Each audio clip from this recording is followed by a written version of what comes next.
All right, so this particular section, so reading Zen ecology together, you do not have to have this book, by the way, to get something out of it. We're going to refer to it, though, during these classes.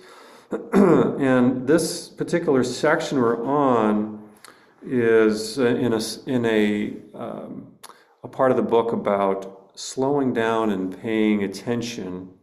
And the chapter we're on is called Mental Spaciousness and Presencing. This is just so central to Zen teachings. And keep in mind that this idea, this practice of spaciousness is an antidote. It's something that we're all craving. If you want to know what we're craving really, it's the sense of vastness, of spaciousness. And what we don't feel great. We don't feel great. This is suffering. Suffering is caused because we feel not great. And the strange thing is that it's by seeing our tininess in relationship to the vastness of space and the universe, all the galaxies and all the stars. When we see our tininess in relation to the greatness, somehow we are fed spiritually. And in our time, and as in previous times, people were not able to see. People were not able to see this greatness. And even more so today, in our times, we're not able to see the greatness because we're always staring into a square, as they call the black mirror. The black mirror is on our hinge. It's on our hip pocket. It's always on us, and we continue to refer to that black mirror. And it makes us feel very small because we're limiting our vision to the size of our screen. So the size of our screen determines the size of our vision. If we see small things, even if we can see really deeply into them, well, actually that's different. If we see a small thing, that creates the mind, narrows the mind. And unless we can see deeply into that thing, like for example, looking under a microscope and then like turning the lens so that we get finer and finer vision of what's down in there, that can broaden the mind too. But the problem with our screens is we often get trapped in loops, in mental loops. And we're looking to find ourselves through these loops. We're looking to find ourselves through pleasure, through addiction, through desire for pleasure. We're looking for ourselves and we're trying to create scenes of pleasure for us. But we're doing it through this very narrow box or square. And so the antidote to this, so this does create desire. This is what the Buddha says. The desire, what does it do for us? If it is not directed properly, it creates a lot of suffering. It creates a massive fire within us. A massive fire. The antidote, space. When a fire is burning really hard and hot, you confine it so that the air has a certain flow and direction, and that makes that fire of desire burn really strong, really high. But what if you were to open up the space, the fireplace, right? So that that fire is not blazing hot. You open up the space and take it to a campfire. Now all of a sudden the flame is not as strong. The energy coming from that flame is not as strong. And you can see the vastness of the sky overhead. You can start to see the stars. Right. So there's an interesting we're looking here, looking at page 49. This is where we left off from last time, where the author here, Christopher Ives, talks about this concept of nirvana. Nirvana. The term nirvana derives from va, to blow, and nir, out. Cognizant of this derivation, some British colonial figures in South Asia viewed nirvana is a blowing out of the mind, an interpretation that may have found expression in Hegel's statement in his philosophy of history that Hindus, and presumably in his eyes Buddhists, are driven to the creation, this is a quote, are driven to the creation of a dream world and a delirious bliss in opium. Right? So, I mean, in our culture, we equate nirvana with some mystical state induced by drugs. And here's one possible route for that. Sentiment. But if we are really to take the Buddha's teaching seriously and Hindu and Buddhist teaching seriously, then we've got to go beyond this common misconception of nirvana. And so he gives us this definition to blow out. But let's go into this. We're going to go into this a little bit here. What does it mean to blow out? Right? I think of blowing out candles on a birthday cake. And by extension, in Marx's notion of religion as the opiate of the masses, the opiate of the masses, right? You've heard that, Karl Marx. What is religion? It's just an opiate for the masses. And what are we doing? We're just getting ourselves all drugged up here. This is wrong thinking. This thinking, this kind of statement that the religion is an opiate of the masses comes from a place of delusion. It comes from a place of ignorance of our true self. Because the end of suffering comes when we can identify not with ourself only, this body-mind complex. When we identify ourself as this body-mind complex, we're steeped in suffering. All right? So the blowing out of that. So what creates the end of suffering is the identification of this body-mind complex with the entire universe. The vastness of space. You could also say the vastness of time, the vastness of space and time. But let's just take the vastness of space, that this little tiny being that is me is intimately woven into the entirety of the whole universe. Not just within our galaxy that's immense with trillions of stars, but in the entire universe that has trillions of galaxies itself. That is our true self. And that's hard to get our minds wrapped around. But this is the end of suffering. This is that to bring the mind to that place. And we can't hold on to that for very long. We can't hold on. We can't imagine us as that. It's very difficult for us to imagine that. And yet, when we're meditating, we're aiming at that. So in order to do that, we need to calm the body down. We need to get back in touch with our own body. Because our body is the receptor. We're like a receptor for that greatness. Cells, the little infinitesimal microscopic cells, have receptors along the membranes. Right? The membranes are filled with receptors and it takes in certain things. The things that nourish the cell, it takes in through those receptors, and it can feel, it can tell what's out there, what it wants and what it doesn't want. Our body, mind, and spirit are filled with, like a big receptor. This body, mind, this small self is a receptor for something very great. The eyes, too, are receptors, right? The eyes are so small, and yet they see great things. This body-mind complex is so small compared to the vastness of the cosmos, and yet it is a receptor for receiving that greatness, for becoming one with that greatness. Right?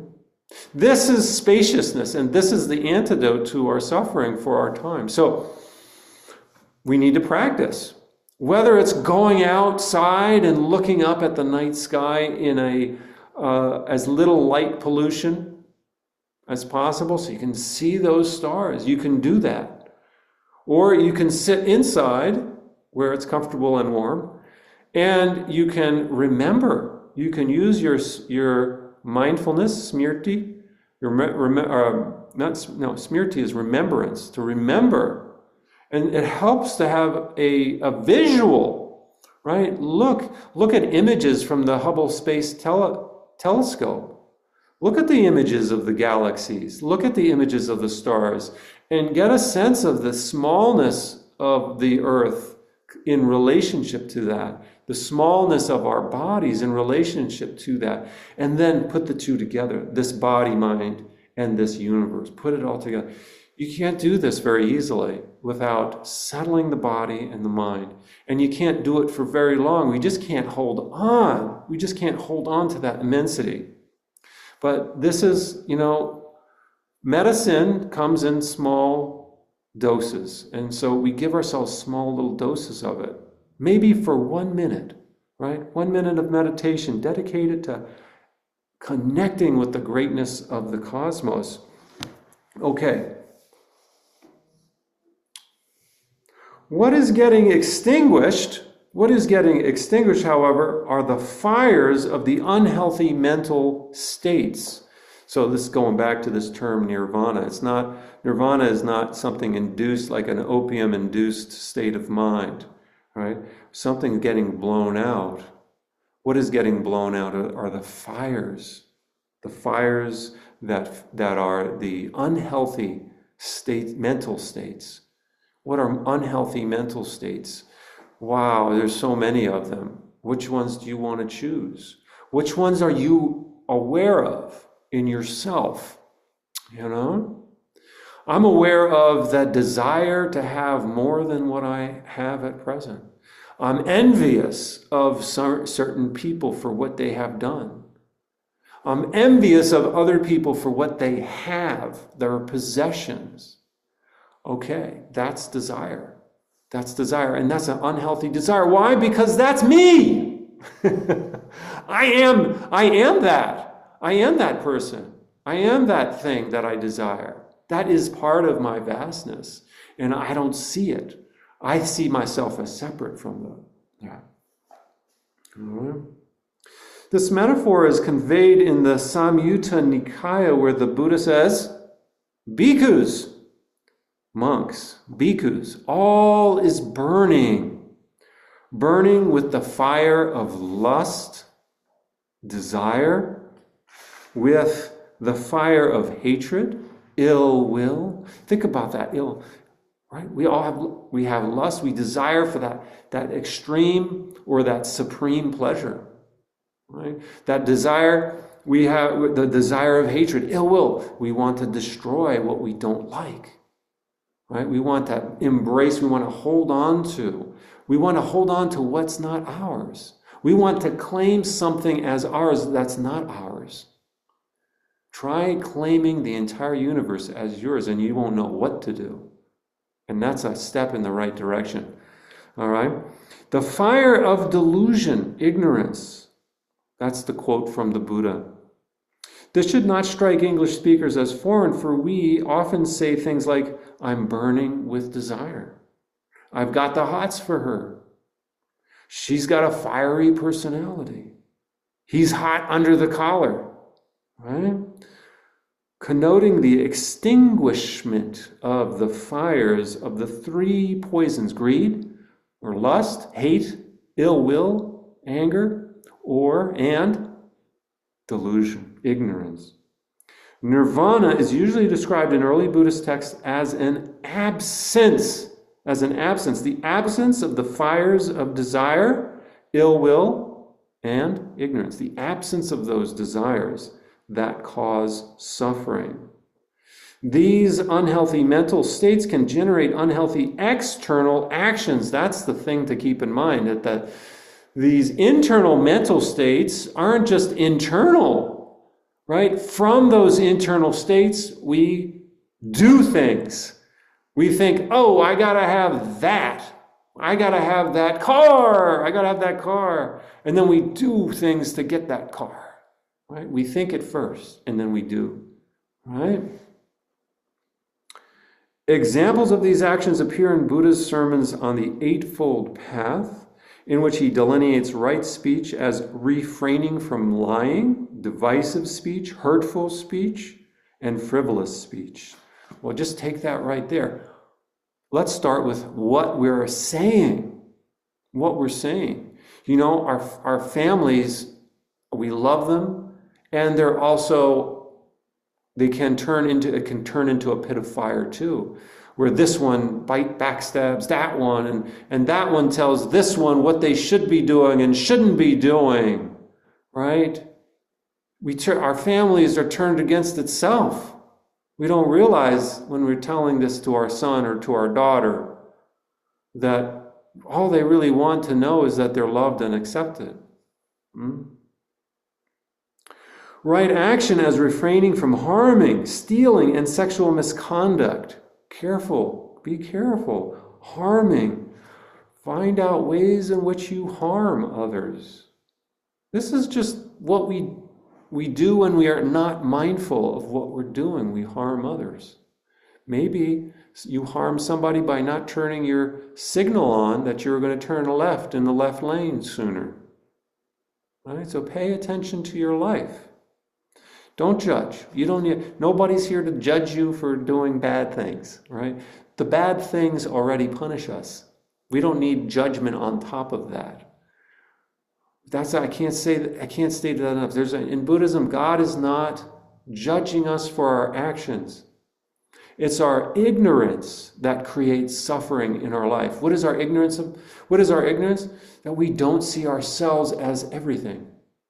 That's it in a nutshell. We don't see ourselves regularly enough. We don't see ourselves regularly enough as the entire universe. Hey, you don't have to see yourself as the entire universe all the time. And in fact, I think all your circuits would be just shot if you tried to do that. But maybe even just for 1 minute of one day, to see yourself as the entire universe. Doesn't that sound wonderful? Just for 1 minute. This is the antidote to ignorance. Our ignorance is that we don't see ourselves as vast as we are. And that creates harm. Right? That can potentially lead to harm. Stealing. You don't need to steal anything if you're everything. If you're everything, why bother stealing something? It's already you. You're only stealing something. You're only stealing what's already. But now don't take that as an excuse to steal. Now, don't think that because it's mine, then I should take it. No. Right? It's yours, but you don't control it. And this is the thing. So there is another definition of nirvana I think is fascinating to hear about because it's a little bit older. And I found this definition of nirvana when I was reading the Bhagavad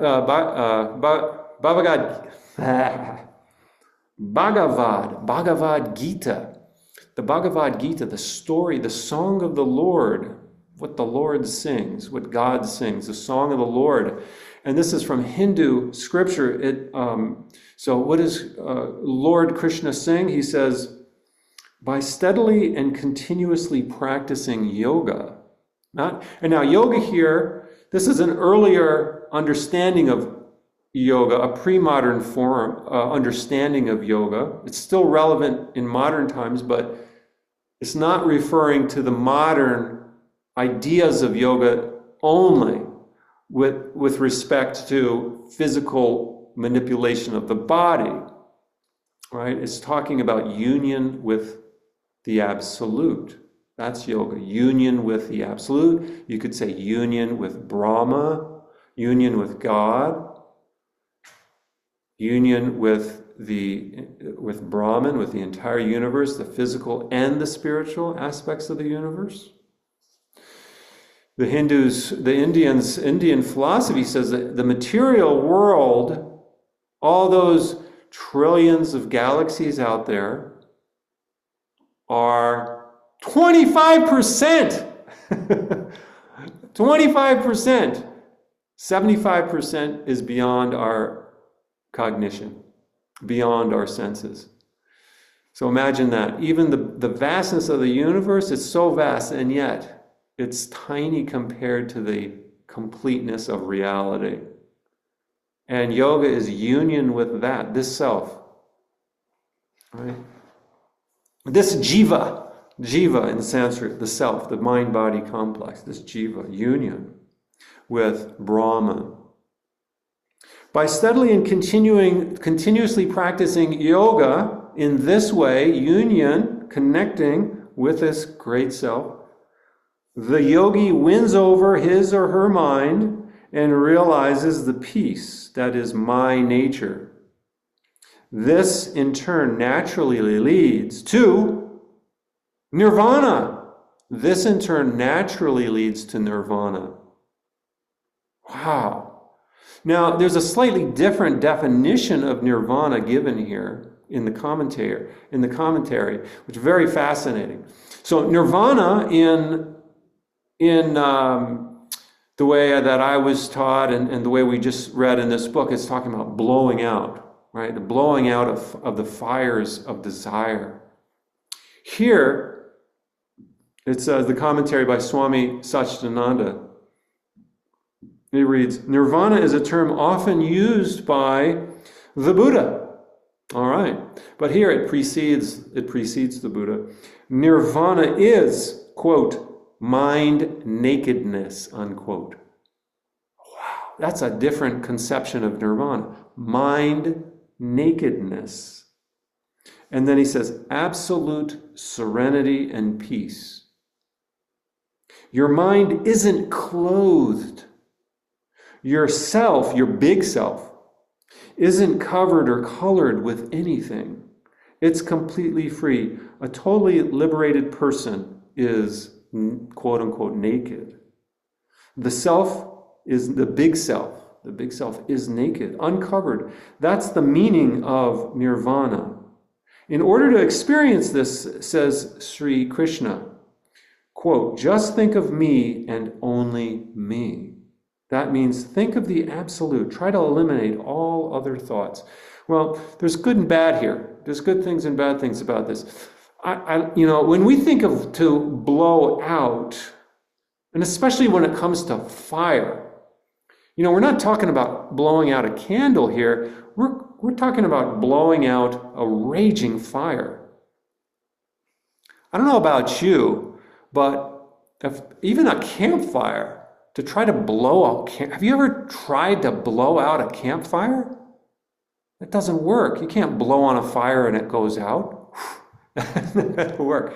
Maybe if a big wind came along and blew, maybe, but it could also make it much worse by blowing on the fire. And this is the thing we have to be careful about with translations. Nirvana as blowing out. Whoever thought? I mean, if it was a birthday candle, yeah, okay, we can blow out a birthday candle. And blowing out also connotes a kind of effort.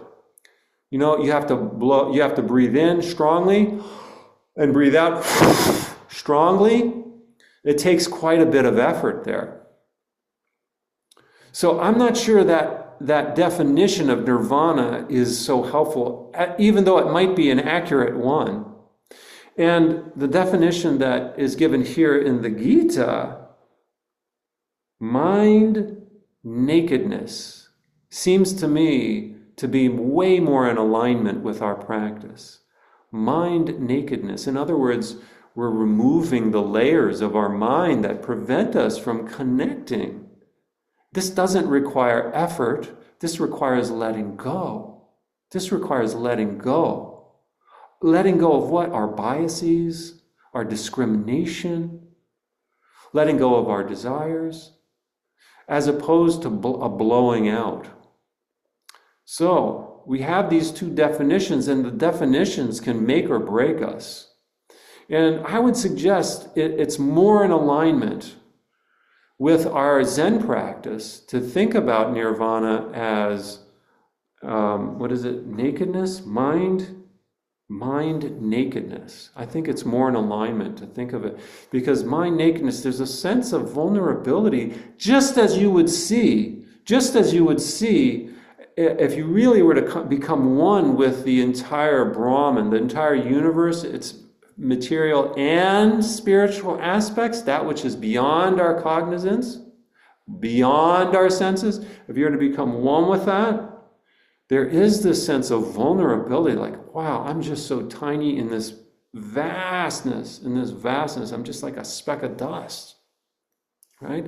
That's a mind nakedness there. There's the sense of, wow. And then of course we want to put the veil back on, just like you might be cold. You want to put on the clothes, right? You want to clothe the mind because it just can't take it in. Right? There's a Zen story that goes along with this. There's a Zen story that goes along with this. It's one of the first stories in the Book of Serenity, a Zen collection of koans. Emperor Wu, the Chinese emperor, he's done all these wonderful things for Buddhism. He's erected Buddhist temples. He's helped to ordain monks and nuns. The Sangha is growing.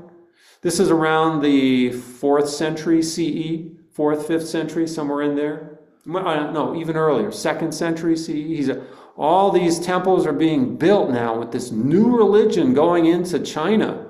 Before Buddhism, it was the native religions, including Taoism and Confucianism. And now this foreign religion comes in from India, and the emperor of China, he's like, in those days, there wasn't this sharp distinction between politics and religion, or between religion and the rest of your life. The two are integral. And this emperor wanted the spiritual power. We don't even think, it wasn't even spiritual, it just power. Power was everything. It was material as well as spiritual, and he wanted it all. He was the emperor. And so how do you get it? Well, we want to support this new religion that seems to be the end of suffering. I want the end of suffering for myself, says the emperor, so I'm going to build a whole bunch of temples, and we're going to get to the end of suffering in my lifetime, or even sooner if I can help it.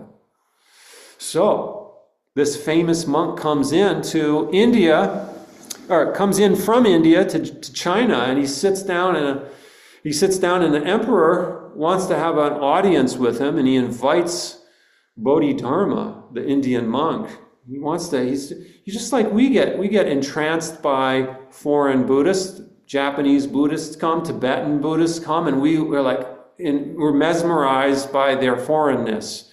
We're mesmerized by the eyes, by the skin color, by the garments. All that stuff mesmerizes us. And Emperor Wu is no different. He was mesmerized by the Buddhist tradition, by the differences, the diversity it brings of ways of thinking, the external forms of the dressing, and the shaving of the head, and all of that stuff. He was mesmerized by it, and he wanted to support it because he felt like that would bring him more power, right? He was concerned about material power as well as spiritual power, I think. And so he invites Bodhidharma. He says, Bodhidharma, I have a question for you. And Bodhidharma obliges him. He obliges him, and so he asks Bodhidharma, what's the highest meaning of the Noble Truths? What's the highest? Give me I want to know the highest meaning. What is the Buddha teaching? What's the highest meaning of it? Bodhidharma says to him, empty! Empty, there's nothing holy. Bodhidharma shakes his head. He's like, what do you mean, empty? Is all the stuff that I've been doing, the erecting of temples, the encouragement of monks and nuns, that's all empty? It's not holy at all? There's no power in this? So he wonders, is this the person I really called for? In those days, they didn't have a driver's license where you could check to make sure the person says who they are. So he's looking at him strange, and he's like, who are you? What's your name really? Are you really Bodhidharma? He says, who are you? He asks him, who are you? Bodhidharma responds, I don't know. Boom! I don't know. It's not the I don't know of I don't care. It's a deep penetrating looking of the I don't know of I've let go. I've shed this jiva, this self, this small self. I've shed this small self, and I am the entire universe, including the material and the spiritual. I'm the whole thing. I can't tell you who I am. I have no idea. And yet, he's Bodhidharma speaking. Emperor Wu, he's still in his small mind. He's looking for concrete things. He's looking for something he can grasp onto. He's not seeing Bodhidharma as the whole universe. He's just seeing him as a regular, ordinary person.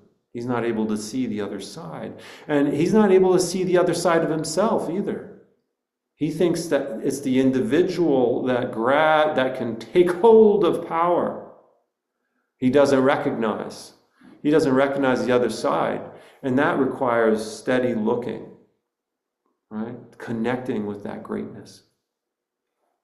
Emperor Wu is about control. He wants to control people. That's what he was about. He wanted to control this and he wanted to control that. Bodhidharma was about letting go of control. And that's why I think this definition of nirvana as mind nakedness is much closer to nirvana than the idea of blowing out, right? Of extinguishing, putting out. Mind nakedness, that's our natural state, right? Just as, we take off these clothes, it's our natural state. It's already there. You don't have to, it's already there. You don't have to do something in order to acquire. You don't have to get something spiritual. It's already there. Mind nakedness. You have veiled your mind. We all do it, and we have to. We have to veil our mind. We have to remain in ignorance as long as we are alive. We're going to remain in ignorance because we have to interact with people on a certain level. And so, but we have this practice, and what we're doing with practice is it's like a yo-yo. It's like a yo-yo. The yo-yo goes out and the yo-yo goes back in. And the outward movement is selfless service, doing what we can for the world without getting caught up in the self. The self is there doing it. And actually, if we can let go of the self and work in the world, it's God that does it. It's the universe that does it. The material and the spiritual does it together through us. And we let go of the jiva, the self, the small self, and we act. The yo-yo goes out and then the yo-yo comes back. When we're meditating, it's the yo-yo returning to the source. It's the yo-yo returning to God. It's the yo-yo returning to nirvana. Nirvana is not something that, in this sense, nirvana is not something that we attain. It's something that we already are. Okay, so when we're meditating, we're returning back. We're withdrawing from the external world. We're reclaiming our desires. We're drawing our desires in so that we can reconnect with our vastness. Right? And this vastness, this spaciousness is part of our problem as a human species and part of what's creating this planet that we're destroying is because we don't recognize our greatness. That's our problem. We don't recognize our greatness. And so we think we have to get this and we have to get that. We have to acquire this. We have to flex our muscles as a country. Right? We got to show our muscles. I am strong. I am strong. I am going to do this. Right? We feel like we got to do that, show other countries we're big and tough. And we don't realize that's just the small self, that's just the jiva. And we've misaligned ourselves that, well, what are we doing? What are we doing? Our self is not this, it's not confined to this body-mind. It's the entirety of the universe. And we enter into that space, into that headspace, when we enter into that headspace, whoa, then we're going to be at peace. Our actions will flow from that. Our actions will flow from that mental spaciousness. But it requires dedication, it requires practice, it requires leaning on something greater than ourself. We lean on it until we become it. Just like a child leans on us, but in this case, the child becomes the greatness. Right? We're leaning. All right. Thank you.